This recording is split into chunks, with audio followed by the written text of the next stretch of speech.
Right, అందరికీ నమస్తే. గతంలో దావోస్ పర్యటన అనంటే ఏదైతే వైఎస్ఆర్ ప్రభుత్వం టైం హయాంలో దావోస్ పర్యటన అంటే -5 డిగ్రీల మంచొస్తది. సో, ఆ మంచుతోటి చలికి గడ్డ కట్టుకుంటారు. సో, అక్కడ పోయినోళ్ళు స్నానాలు చేస్తారా? ఇలాంటి మాటలు మాట్లాడిన ఐటీ మినిస్టర్ గతంలో మనం చూసాం. సహజంగా ఈ సందర్భంలో అంటే ఈ సమయంలో దావోస్లో -5, -10 డిగ్రీలు నడుస్తూ ఉంటుంది టెంపరేచర్స్. విపరీతమైన చలి ఉంటుంది.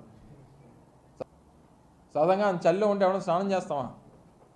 ప్రస్తుత పరిస్థితుల్లో కూటమి ప్రభుత్వం ఏదైతే ఉందో, కూటమి ప్రభుత్వంలో దావోస్ మీటింగ్ కూడా చంద్రబాబు నాయుడు గారు హాజరయ్యారు. చంద్రబాబు నాయుడు గారు ఎంతో ఒక బృందం టీజే భరత్ గారు గాని, నారా లోకేష్ గారు గాని, ఇట్లా దానికి సంబంధించిన అధికారులు గాని ఈ మీటింగ్‌కి హాజరయ్యారు. అసలు దావోస్ పర్యటన అనేది ఎందుకు చేస్తారు? అసలు దావోస్ పర్యటన చేయడానికి ముఖ్య అంశం ఏంటి? దానికి ముఖ్య కారణం ఏంటి? ఎందుకంటే గతంలో 2014లో ఆంధ్రప్రదేశ్ రాష్ట్రం ఏర్పడిన తర్వాత 5 సంవత్సరాలు కూడా, ఎందుకంటే ప్రతి సంవత్సరం కూడా ఈ వరల్డ్ ఎకనామికల్ ఫోరం అనేది ఒక మీటింగ్ జరుగుతది. సో, అక్కడ అన్ని దేశాలకు సంబంధించినటువంటి పెద్ద పెద్ద ఇండస్ట్రియలిస్టులు, పెద్ద పెద్ద కంపెనీలకు సంబంధించినటువంటి చైర్మన్‌లు, వాటి సీఈఓలు, వాటికి సంబంధించిన ప్రతినిధులు వీళ్ళందరూ వస్తారు. సో, వాళ్ళు ఎందుకు వస్తారు అనంటే వాళ్ళ కంపెనీలని ఎస్టాబ్లిష్ చేయడం. సో, ఏ రాష్ట్రాల్లో మన కంపెనీలు పెట్టాలి? ఏ రాష్ట్రంలో పెడితే అక్కడ ప్రభుత్వం మనకి ఎలా సహకారం చేస్తది? ఎందుకంటే పెద్ద పెద్ద ఇండస్ట్రీ అనేది ఇప్పుడు ఎగ్జాంపుల్ మనం తెలంగాణ రాష్ట్రంలో చూసుకుంటే చాలా పెద్ద పెద్ద కంపెనీలు వచ్చినాయి. ఆఖరికి అమెజాన్ ఇలాంటి వాళ్ళు వాళ్ళ హెడ్ ఆఫీసులనే హైదరాబాద్‌లో పెట్టుకున్న పరిస్థితి మనం చూస్తున్నాం. సో, అలాంటివన్నీ రావడానికి అప్పట్లో ఉన్నటువంటి సీఎంలు కారణమైతే, ప్రస్తుతం మన ఆంధ్రప్రదేశ్ రాష్ట్రానికి సంబంధించినటువంటి సీఎంలు ఎలా ప్రవర్తించారు? సో, 2014లో ముఖ్యమంత్రి పదవిని తీసుకున్నటువంటి చంద్రబాబు నాయుడు గారు అప్పుడు 5 సంవత్సరాల్లో కూడా 5 సంవత్సరాలు దావోస్ పర్యటనకి వెళ్ళడం జరిగింది. రకరకాల కంపెనీలు తీసుకురావండి. అందులో పార్ట్ కంపెనీస్ కింద కియా గాని ఇలాంటివి మనం చూసే ఉన్నాం. సో, ఇవన్నీ అప్పట్లోనే జరిగాయి. సో, అలానే 2019 ఎలక్షన్ తర్వాత గెలిచినటువంటి వైఎస్ఆర్ ప్రభుత్వం నుంచి ఎన్ని సార్లు పోయారు దావోస్ పర్యటనకి అనంటే ఐ థింక్ నాకు తెలిసి 1, 2 సార్లు పోయినట్టుంది. సో, దానికి కూడా చెప్పే అప్పుడు ఐటీ మినిస్టర్ చేసినటువంటి వ్యాఖ్యలు బాగా వైరల్ కూడా అయ్యాయి. సో, అక్కడ -5 డిగ్రీల చలి ఉంటది. సో, అక్కడికెళ్తే అంత గడ్డకట్టుకొని పోతారు.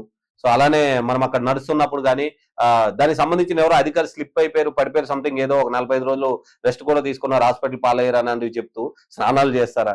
ఇలాంటి కామెంట్స్ అప్పట్లో ఉన్నటువంటి ఐటీ మినిస్టర్ చేశారు. అంటే ఆలోచించండి. ఎప్పుడు మనం ఎలాంటి లీడర్‌లను ఎన్నుకుంటున్నాం? సో, అసలు దీనికి సంబంధించిన ముఖ్య ఉద్దేశ్యం ఏంటి? దీనికి సంబంధించి గాని, మన రాష్ట్రానికి సంబంధించి గాని పెట్టుబడులు తీసుకురావాలి, లేదా రాష్ట్ర అభివృద్ధికి మనము పాల్పడాలి అనంటే ఎలాంటి యాక్టివిటీస్ చేయొచ్చు అనేదాన్ని. ఎందుకంటే దావోస్ పర్యటనకి వెళ్ళడం వల్ల ప్రభుత్వానికి సంబంధించిన ఫండింగ్ తోటే వీళ్ళెళ్తారు. ఎవరు సొంత నిధులైతే ఎవరు పెట్టుకునే పరిస్థితి లేదు కదా! కానీ ప్రభుత్వం కోసం ఒక మంచి చేయాలి, ప్రజల కోసం ఒక మంచి చేయాలి అనేటప్పుడు ఎందుకు ముందడుగేయరు? ఇప్పుడు చంద్రబాబు నాయుడు గారు ఎళ్ళిన దానికి కూడా రకరకాల కామెంట్స్, ఇప్పుడు లేటెస్ట్ కామెంట్స్ అన్నమాట. సో, ఎళ్లారు, ఏం చేశారు, ఎలా చేశారంటే, ఎళ్ళిన ప్రతిసారి అంటే వచ్చిన ప్రతి బాల్‌ను కూడా 6 కొట్టలేరు. సో, ఓవర్‌లో 6 బాల్లు ఉంటాయి. 6 బాల్లు ఏస్తారంటే 6 బాల్‌లకి 6 సిక్స్‌లు కొట్టాలనేది ఎప్పుడో జరిగే పరిస్థితి తప్ప ప్రతి ఓవర్‌లో అలా జరగదు. ప్రతి మ్యాచ్‌లో కూడా అలా జరగదు. ఆలోచించాలి. ఎందుకు ఆలోచించాలి అనంటే, మనం దావోస్‌కెళ్ళినంత మాత్రాన కంపెనీలు వచ్చేస్తాయా? వస్తాయి ఖచ్చితంగా. ఎందుకంటే ఎళ్ళేటప్పుడు కొన్ని కంపెనీలతో ఎంఓయూలు చేసుకుంటారు. చేసుకున్న తర్వాత వాళ్ళు ఇక్కడికొచ్చి విజిట్ చేయడము, ఇక్కడ వాతావరణం చూడడము, వాళ్ళకి సంబంధించినటువంటి ఇండస్ట్రీకి సరిపడుతుందా? సరిపోవట్లేదా? లేదా ప్రభుత్వం అన్నటువంటి రాయితీలు ఇలాంటివి ఏవైతే ఉంటాయో అవి సరిపోతున్నాయా? లేదా? ఇలాంటివి చాలా ఈ డిస్కషన్స్ ఉంటాయి. నువ్వెళ్ళావంటే ఎళ్ళినెమ్మటే ఆళ్ళిస్తారు, పట్టుకొని జేబులో పెట్టుకొని వచ్చేసేటట్టయితే ఏముండదు.